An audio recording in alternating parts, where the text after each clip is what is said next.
Hoje, 1º de abril de 2009, Projeto Memória História Oral, Fundação Arquivo de Memória de Santos, com a Unimundo. Boa tarde, seu Ângelo. Seu nome completo, data de nascimento e nome dos seus pais. Meu nome é Ângelo José Vilches Ramos e sou filho de Ângelo Vilches Ramos e Aparecida Orga Ramos. Os pais eram de Santos? Meus pais, ambos nascidos aqui em Santos, eu também nascido aqui em Santos. Nasci na Beneficência Portuguesa e tive uma infância normal, como todo menino caiçara, brincalhão, praticante de esportes de praia. Você morava onde?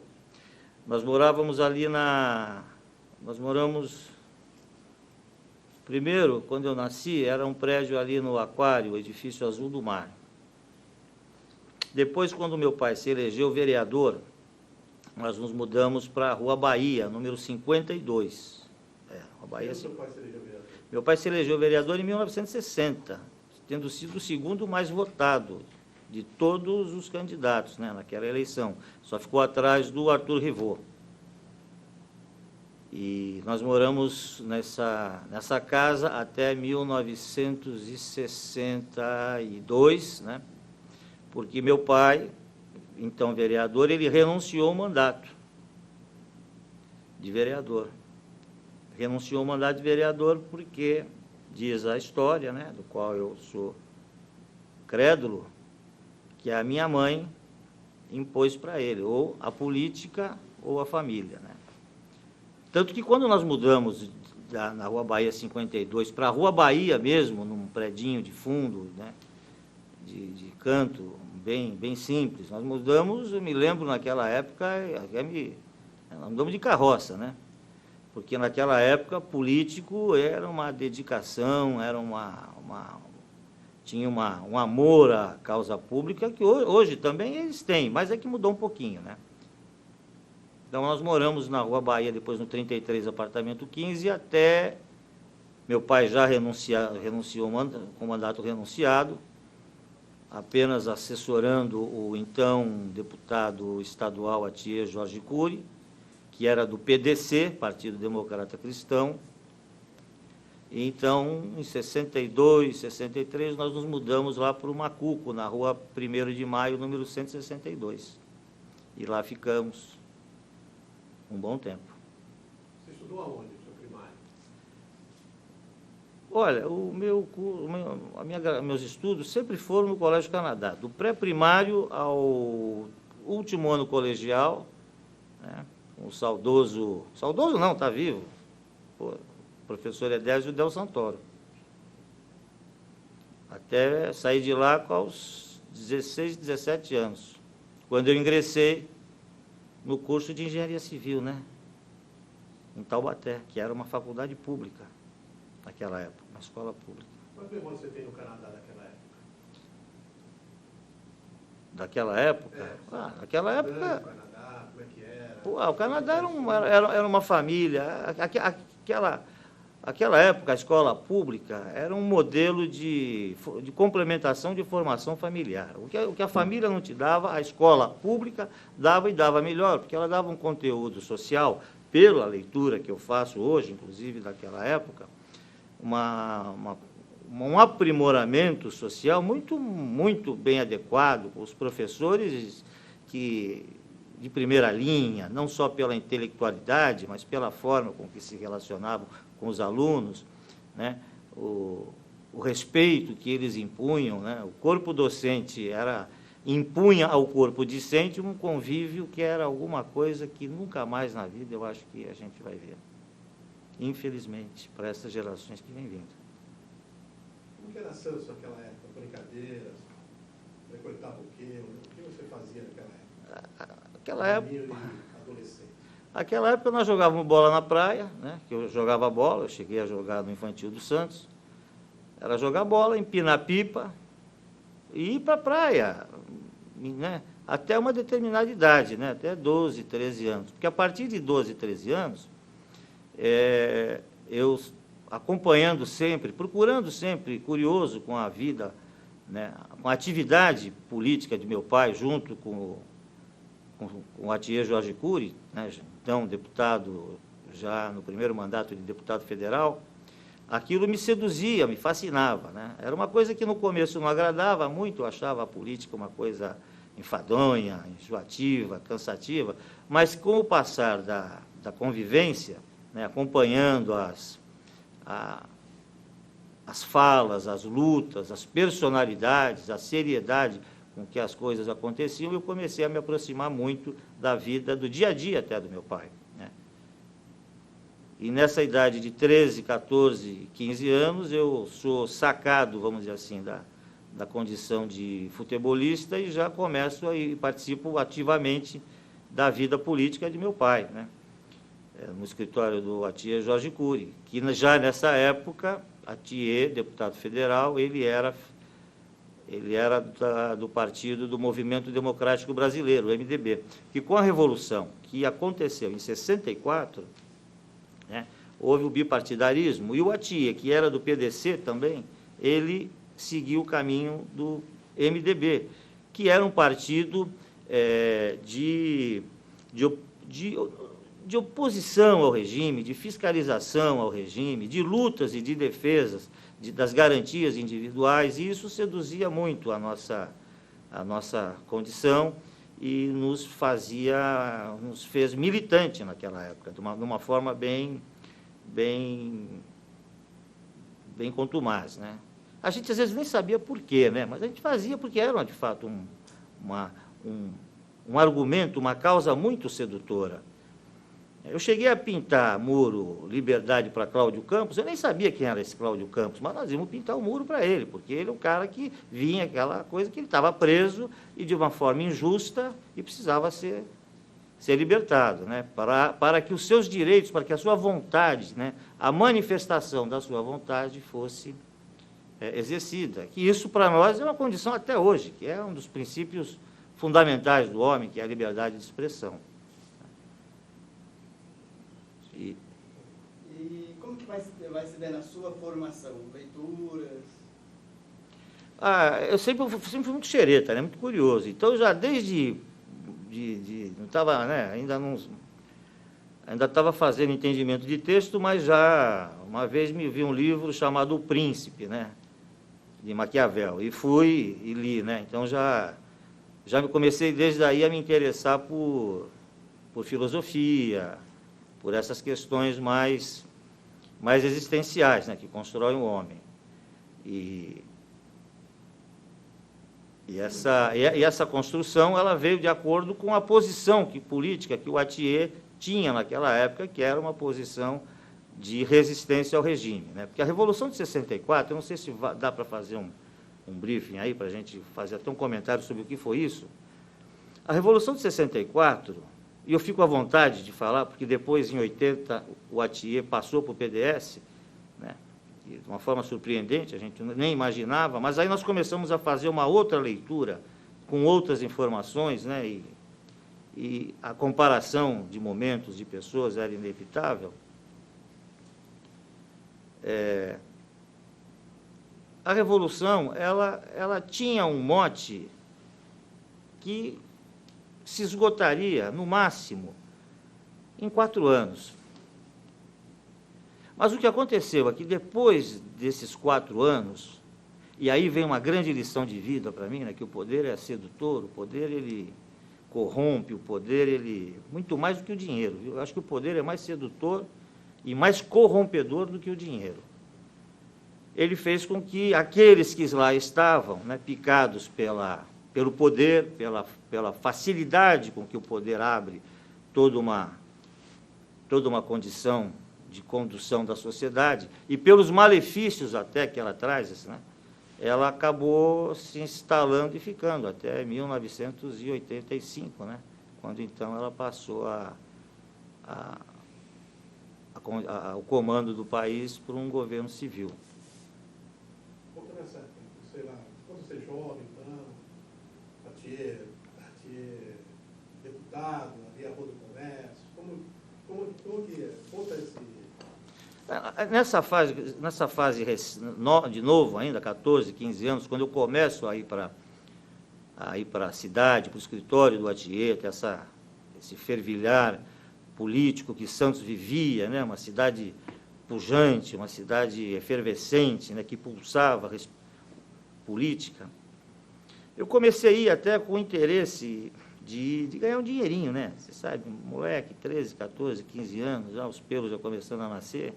Você queria ir no cinema com a menina, não tinha dinheiro, quer dizer, do pai, então eu queria trabalhar. Então eu ia com meu pai para lá para arrumar sempre um biquinho para fazer, que não faltava. Olha, naquela época, ganhar dinheiro no centro de Santos era mais fácil do que tirar pirulito da mão de criança. Porque, por exemplo, o Santos Futebol Clube, em 1969, 70, eles lançaram uma promoção que era um carnê, tipo desses carnê Baú da Felicidade, era um carnê chamado Peixão Milagroso. Tinha o Bola Branca e o Peixão Milagroso. E eu, como o Atier era presidente do Santos, eles tinham lá aquela facilidade de passar os carnês para os vendedores, eu pegava uma quantidade desses carnês e saía vendendo. Cada carnê custava o equivalente a $5. E a comissão do vendedor era exatamente a entrada, eram $5. E eu vou dizer uma coisa para vocês, não era difícil sair ao meio-dia para casa com $50 no bolso, que equivaleria a vender 10 carnês. E quando era segunda-feira, então, e o Santos havia ganho de um Corinthians no domingo, nossa, chovia, chegava em casa abonado. Aí eu já pensava até na menina, naquela mais bonita lá, aquela que eu vou convidar para ir no cinema, porque depois eu vou convidar para comprar aquele chocolatezinho que desembrulhava 1 a 1, drops, chocola, fazia uma festa, porque Santos era uma cidade que fervia o comércio e fervia a política.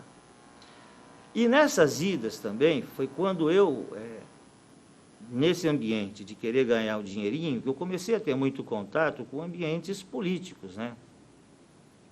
Por exemplo, o Salão Cristal. O Salão Cristal era um salão masculino de cabelo, onde até hoje eu me lembro do tornozelo de uma manicure, pela roupa elegantérrima que ela se vestia, pela forma como ela se pintava, pelas bolinhas de gude, aquelas bolinhas que os meninos jogam, aquelas carambolas bonitinhas, que ela tinha, porque era a bolinha que os frequentadores ficavam brincando na aguinha morna. E quando eu entrava nesse salão, aquilo era a lembrança que eu tenho é que aquilo era um templo, né? Parecia que eu estava entrando num salão romano. Onde ficava esse salão? O Salão Cristal ficava na Rua do Comércio, número 26, 24, onde hoje funciona um barzinho ali, que mantém resquícios do que foi aquilo.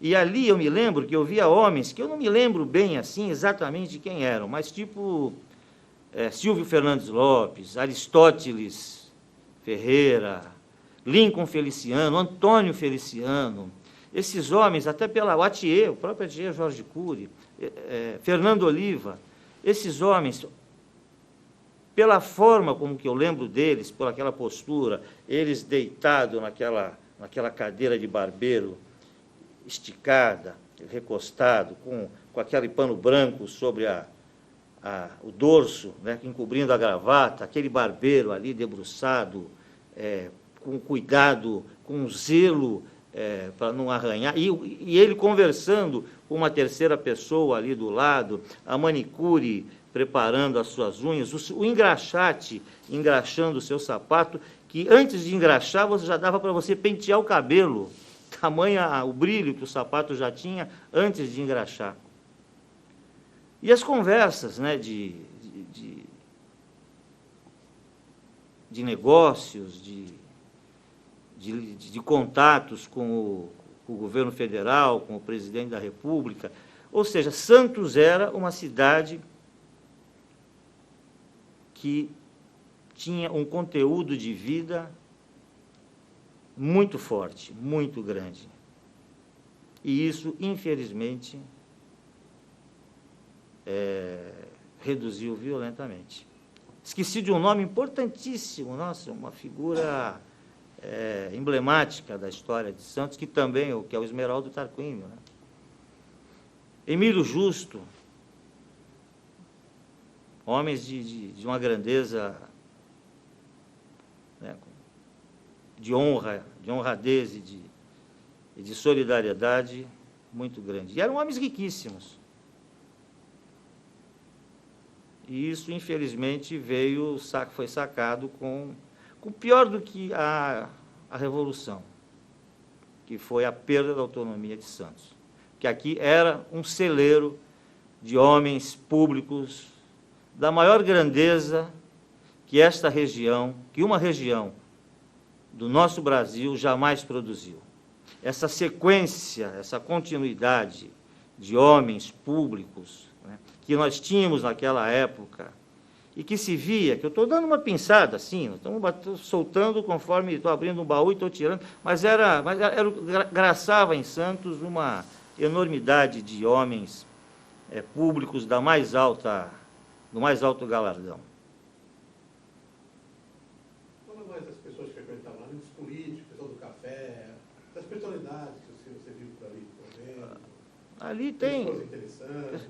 Famílias interessantíssimas, a família Suplicy, que é uma família histórica no Brasil, que aqui era radicada, família Carvalhais, até hoje, que ainda aqui é radicada, afora aqueles fazendeiros do interior, de São José do Rio Preto, que eu lembro também que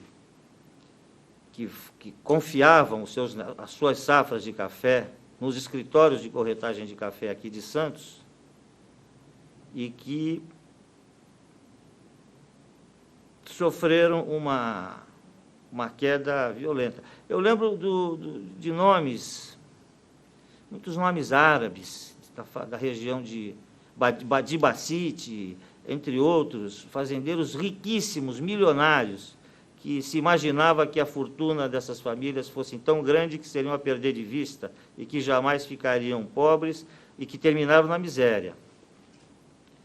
Eles vendiam as suas safras de café aqui, com os comerciantes daqui, onde o Attier tinha um relacionamento muito intenso também com eles, também por força da condição política que ele exercia, né? Desse período do café, né, você está falando, a gente sabe que o Attier foi sabemos, né, que o Attier trabalhou muito com o café.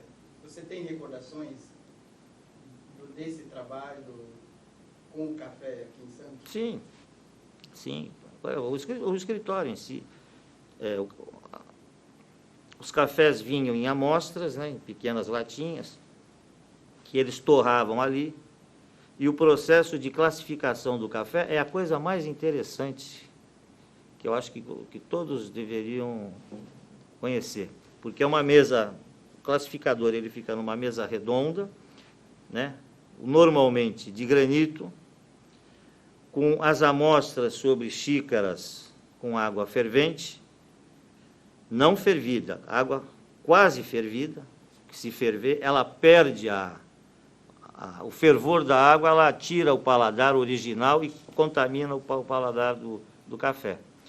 Então, o café torrado até um determinado grau, que não chega a queimar, que não pode haver a queima, com uma granulometria, com uma moedura não tão fina quanto que essa nós estamos acostumados a ver normalmente. Se joga o café naquelas xícaras e o classificador, com uma que eles chamam escarradeira do lado, ele fica provando. Então, ele pega a xícara do café, ele leva à boca, chupa exatamente desse jeito como eu estou falando. Ele não engole, ele devolve, ele faz um saboreio daquilo e, em seguida, ele escarra nessa escarradeira. E assim ele vai rodando. Então, essa é a lembrança que eu tenho. O Attier chegar e... chegou a amostra do do Bacite, lá de Rio Preto. Pô, esse café é bom, vamos ver. Sentar na hora, se reunirem, ele provar e dizer, olha, isso aqui é um café, isso aqui é um tipo mole, bem, que o melhor tipo de café que ele chama é o mole. Isso aqui é um café mole, tá, né? Esse tipo de comportamento, de postura que o Ati provava também café? Provava, o Ati era um conhecedor de café exímio, tanto que ele se recusava pela manhã tomar qualquer outra coisa que não fosse um café, e sem açúcar. Porque o verdadeiro café, o bebedor de café, ele bebe o café sem açúcar. A água não pode ser fervida, coador de pano, torra a 80% da queima, e moedura, de preferência, sem afinar tanto o café, porque senão ele perde um pouco o óleo. O ideal é uma granulometria tipo areia de praia do Guarujá, não da de Santos.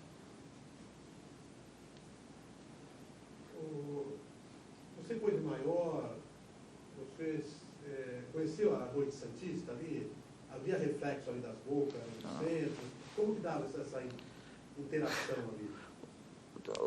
Olha, gente, nessa época, tudo em Santos era... Isso que chamava-se, não era hoje como fala, zona, boca, não, chamava-se Bafom. Santos tinha uma titulação dessa área onde ficava a boate lá, Fugitivo, ABC, era a área do Bafom, aonde um nome também extraordinário, que eu não mencionei, que construiu, que criou essa condição, foi o Álvaro Fontes. Isso foi construído, né, não foi construído, não veio naturalmente. Claro que naturalmente porque tinha um porto, e toda cidade portuária tem que ter uma área, até para que as mocinhas da cidade fiquem mais protegidas contra os marinheiros que descem naquelas condições mais animalescas que é própria do homem, que isso não é nenhuma novidade o que a gente está falando. Então, tinha essa região do Bafom, só que tinha o Baixo Bafom e tinha as boates finas, né? Que eram Fugitivo, onde vinham frequentadores de São Paulo aqui para Santos para frequentar do mesmo jeito que hoje, que se fala em Paris, que tem as boates famosas, os bailes famosos, né? Aqui também em Santos tinha essa condição que era até turística, que o pessoal vinha de fora para conhecer, que não era só vir para ter relações sexuais com prostituta, vinha para ver shows, né? Aquelas bailarinas exóticas, né? Como tem em Paris, lá o Cancan, aqui tinham as bailarinas exóticas, moças bonitas, moças francesas, que ficavam ali na Praça Rui Barbosa, num chá, numa cafeteria, passavam a tarde ali, e meu pai me dizia que quando ele passava em frente a esses locais, ele sentia o perfume, o aroma do perfume dessas moças que frequentavam lá esses locais, né? Praça Rui Barbosa essa, que é a Praça das Moças, era a Praça das Moças Bonitas, né? Tanto que tem uma passagem verdadeira, verídica, né? Que eu vou citar, de Martins Fontes, porque Martins Fontes era um frequentador da Praça Rui Barbosa, não na minha época, mas ainda tem um sobrinho dele vivo, que frequenta ali, que tem imóveis ali na Rua Frei Gaspar, na continuação da Praça Rui Barbosa. Na Rua Frei Gaspar, na esquina com a Praça Rui Barbosa, tem o Banco Real, em frente é uma pastelaria ali, né? Essa pastelaria ali que os chineses tocam, eles são inquilinos desse sobrinho de Martins Fontes. E Martins Fontes, uma certa tarde, diz a história verídica que ele passa com um grupo de amigos e uma moça muito graciosa, uma senhorita daquela época, de sombrinha, né, toda graciosa, toda pertigada, atravessando a praça, ele vendo com a sua palheta e fez um galanteio, né, uma saudação para a moça. E os amigos que estavam com ele ficaram observando, né? Só que a moça não deu a menor bola, ainda empinou o nariz, virou e prosseguiu no seu trajeto. Ele não se fez de rogado, ele botou a palheta de volta na cabeça, voltou para a roda dos amigos e eles, tá vendo? A mulher não te deu nem uma bola, rapaz, você não está com a moral. E ele se virou, né, a eles e disse, mas vocês estão falando o quê? Do fora que eu tomei dela? Eu não tomei fora nenhum dela, porque eu não fiz a saudação à mulher, eu fiz a saudação à beleza. Essa é de Martins Fontes, ali na Praça Rui Barbosa. Aí você fala que você vai para estudar fora. Que ano você vai para fora? Eu fui para fora em 75, já aos 17 anos. Ingressei em Taubaté, na Escola de Engenharia Civil, aonde lá eu cursei os 5 anos, né, graças a Deus consegui fazer o curso na grade adequada, e aos 22 eu estava me formando em engenheiro civil. Com atuação política também lá, naquela época nós tínhamos a coisa natural de estudante, né? Estudante que não é politizado, mora vive acéfalo, né? Só naquela condição de intelectualização. E naquela época existia que eu me lembro, que pouca gente fala hoje, é um decreto do AI1 ou do AI2, chamado decreto 477. Esse decreto proibia reunião de estudantes em qualquer local, em qualquer lugar, com qualquer finalidade política. Então era uma coisa engraçada, né? Nós nos reuníamos lá em República para conversar a eleição de diretório, conversar questões de política, quem que ia apoiar, né? Em 78, por exemplo, o MDB saiu com 2 candidatos e a Arena saiu com um candidato só, né? E o segundo candidato do MDB era o que foi presidente da República, o Fernando Henrique Cardoso, que nós apoiamos, porque ele era o franco atirador, ele era o todo que atendia aquele discurso da estudantada, né, universitário. Isso que era. E o candidato da Arena é esse que foi o vice-governador do Alckmin, aí do Democratas, e ele ficou longe demais na votação, virou até motivo de chacota. E lá em Taubaté foi uma vida comum de universitário, só tem um lado muito pitoresco, né? Que foi em 79, quando eu, escolhido pela turma para ser orador, a turma de engenheiros, que era uma turma brava, uma turma que, nossa, vi muita gente ser presa. Acho que sobrou só eu mesmo para ser o orador, porque eu era o mais novinho daquela turma de gente de tudo quanto era canto do Brasil, e um pessoal firme. E eu tinha uma certa afeição até pelo pessoal, até pela minha pouca idade, até pela minha cara de moleque, né? E eu fui escolhido orador da turma. Isso no começo de 79. No meio de 1979, já se encaminhando para o fim do ano, e com o discurso todo de oposição, né? O MDB, o Atier era do MDB. O Atier Jorge Cury me pula para o PDS. E isso foi um baque muito grande que a gente, na época, tomou, porque eu tinha uma formação toda oposicionista, né? E tem aquela coisa pessoal com os colegas, a mancha da traição é uma coisa que depois você não tira mais, né? Eu tive que, no meu discurso, que eu já estava escolhido, já tinha votado, já tinha sido homologado, eu falei, eu não posso deixar de falar das liberdades, né?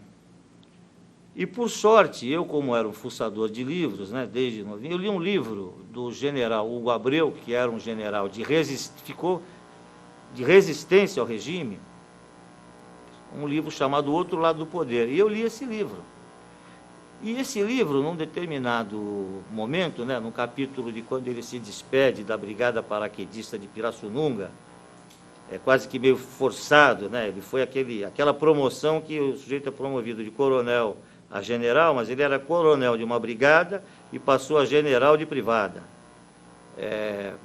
ele escreve esse livro e ele enuncia, num determinado momento, no discurso dele para os cadetes, as 4 liberdades fundamentais do homem, que eu não conhecia, eu nunca tinha lido sobre Franklin Delano Roosevelt. Passei a me interessar por Roosevelt por causa do Hugo Abreu, onde ele enuncia as 4 liberdades fundamentais do homem, que é a liberdade de expressão, a liberdade de sobrevivência, a liberdade à crença religiosa, e uma tão importante quanto a liberdade de expressão é a liberdade de não ter medo.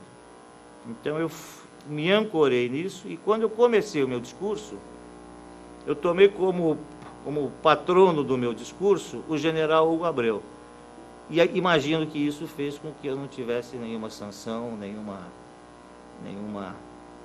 como é que eu vou lhe falar, não tivesse sido levado preso depois da cerimônia de formatura. Você ia e vinha quando você estava estudante?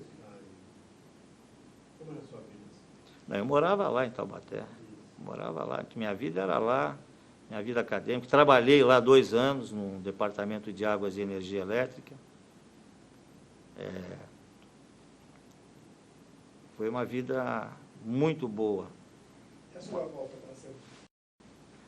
Olha, quando eu me formei, eu não queria vir para Santos. Meu plano era completamente diferente, porque até por conta da mudança de partido, eu achava que a nossa condição estaria muito contaminada por uma condição diferente de tudo aquilo que nós havíamos conduzido. Então, eu me formei, colei grau no dia 18 de janeiro de 1980. E o Atier Jorge Cury, que havia recém-mudado para o PDS, ele não tomou atenção. Meu pai também, que trabalhava com ele, meu pai trabalhou com ele, enterrou ele. Que ele, com a força da mudança do partido, ele teria condições de ter o prestígio para que o indicado a cargo de interventor em Santos, porque a prefeitura de Santos era nomeado. Isso é uma história que a gente tem que começar em 68, mas vou falar primeiro da minha trajetória aí. Por que eu fiquei em Santos? E o indicado pelo Atier Jorge Cury foi o nomeado. Eu me formei no dia 18 de janeiro, me programei ficar 20, 30 dias aqui e ir para Rondônia, no emprego que eu tinha na construção de uma hidrelétrica no Rio Madeira, uma construtora chamada Setenco. Eu, muito novinho, solteiro, sem mulher, sem filho, eu era um engenheiro de campo que qualquer empreiteira, e naquela época o Brasil ainda virava muita obra, queria. Mas, por razões de destino, que eu não posso me penitenciar, porque eu tenho aqui hoje 3 filhos maravilhosos, e uma mulher também, uma companheira, uma cúmplice, não posso... Mas os meus planos eram outros, era eu ir embora para Rondônia. E com a nomeação do Paulo Barbosa, no dia 28 de janeiro, ele tomou posse no dia 1º ou dia 2 de fevereiro, o Atier, que cumpria aquele que seria o seu último mandato como deputado federal, indicando um prefeito, meu pai sendo compelido a assumir o cargo de chefe de gabinete, cargo esse que eu achava, que eu repudiava, porque eu dizia que ou você tinha que ser o prefeito ou tinha que ficar de fora, porque se for ficar do lado dele, ele vai te engolir. Eu acabei atendendo a um pedido da minha mãe. Fiquei em Santos, essa gravação depois eu vou mostrar para minha mãe, espero que vocês me mostrem, para confirmar com ela a minha dedicação de filho a ela, eu cumpri. Porque pedido de mãe a gente não pode, seja o que for, a gente não pode, até se for para comprometer a própria vida. Porque se ela que me deu a vida, como é que eu vou querer exigir alguma coisa a mais pela minha vida, né? Então eu fiquei, aquelas coisas todas, aí a gente vai aprendendo, vai conhecendo, vai vendo que nem tudo que reluz é ouro, ou seja, nem tudo que estava na oposição também era aquilo que a gente imaginava que fosse. A gente vai vendo que no regime autoritário tinha alguma coisa que prestava, né? Então, esse balanço acaba fazendo com que aquilo que te iludia, pelo fato de não te realizar, te dá mais impressão do que aquilo que às vezes você não esperava e acaba tendo. Então, eu acabei tendo aí eu não fiquei sem rei, eu não fiquei sem horizonte, eu fiquei numa confusão, porque para uns eu passei a ser o de esquerda, e para os de esquerda eu mudei para a direita, sendo que ambos tinham a sua parte boa e a sua parte estragada. E aí eu fiquei, e me apliquei aonde? Tentei ter uma vida política própria, que eu não consegui, porque eu peguei o Atier já com problema, já com uma decadência de saúde muito grande, né? Infelizmente, essa doença, Alzheimer, é uma lástima, ela acaba com a pessoa, e quem está perto, às vezes, não percebe. Naquela época, nós não tínhamos nem noção direito do que era isso, né? Então, eu, em 84, já aqui, meu pai foi candidato a deputado estadual em 82, não logrou êxito. Eu falei para ele, pai, vamos perder, vamos morrer abraçado, mas vai perder. Eu deixei de ser candidato a vereador para não prejudicar a candidatura dele e pensei, vou deixar para a próxima. Mas essa próxima, eu jamais imaginei que fosse ser a autonomia, porque a autonomia, para mim, era a grande reconquista dos valores e a possibilidade de você construir inteligências pensantes, você criar os debates, você construir os pilares da sociedade. E em 84, então, com essa oportunidade que veio, eu, sinceramente, eu não tinha a menor achar que fosse ganhar, não, mas eu entendia que a minha participação seria fundamental para uma vida política adiante, porque iria demonstrar a minha preocupação,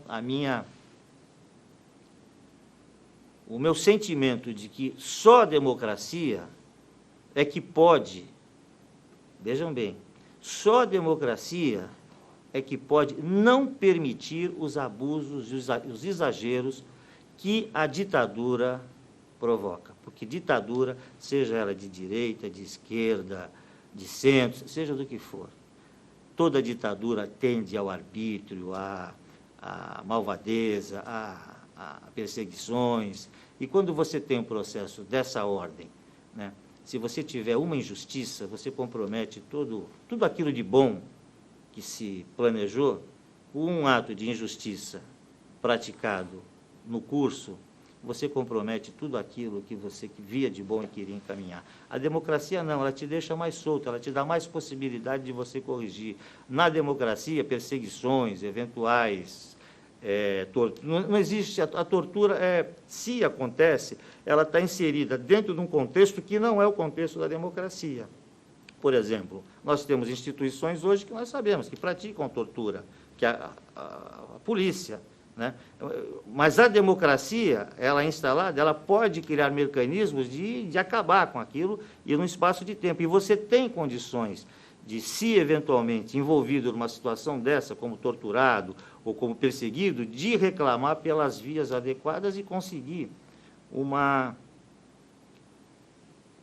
apoio ou uma escola de sorte a minimizar o teu sofrimento. Na democracia, qualquer angústia que haja, ela nunca será tão profunda quanto ela acontece na ditadura, porque a ditadura, a angústia é solitária. Como deu o processo de autonomia aqui em Santos? Como você viu a questão da autonomia? O que desenrolou, personagens da luta? Você tem recordação dessa bastidor? Tem alguma coisa? Pessoas envolvidas, a luta em si, você tem essas memórias? Olha, a autonomia, ela era um clamor de todos, né? Um clamor de todos, porque a sociedade santista ela já havia saturado, se é que em algum momento ela aceitou, né?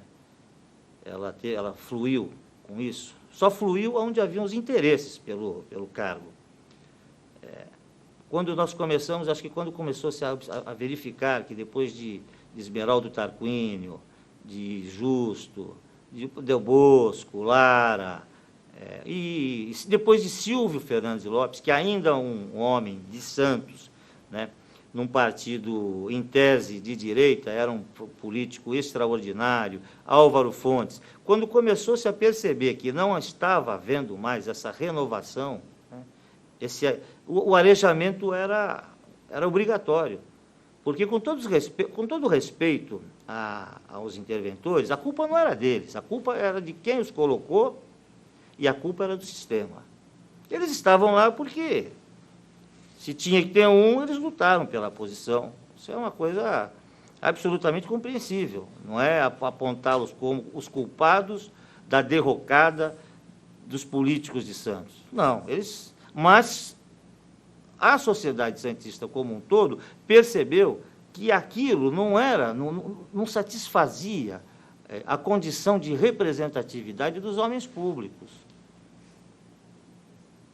Você vê que hoje para cá, de 84 para cá, nós já tivemos Justo, Oswaldo Seoso, que foi um político emblemático, dedicado, com as suas características que todos os políticos têm. Né? Se você for lá no Império Romano, ver Júlio César e todos os que vieram depois, cada um tem a sua característica, a sua peculiaridade, mas dentro de um processo de discussão, porque lá era a democracia, havia o Senado romano, que se não... aonde eles eram eleitos, aonde eles eram indicados e aonde eles tinham um respeito muito grande. Aqui não, aqui a ditadura, o interventor fazia o que queria e o negócio dele era ir uma vez por semana em Brasília, levar uns 10 quilos de camarão e lagosta e resolvia tudo por lá. Você tem mais alguma coisa a acrescentar ou quer já ir avançando para as suas finais? Olha, é só na questão da autonomia, que Santos perdeu muito com essa perda.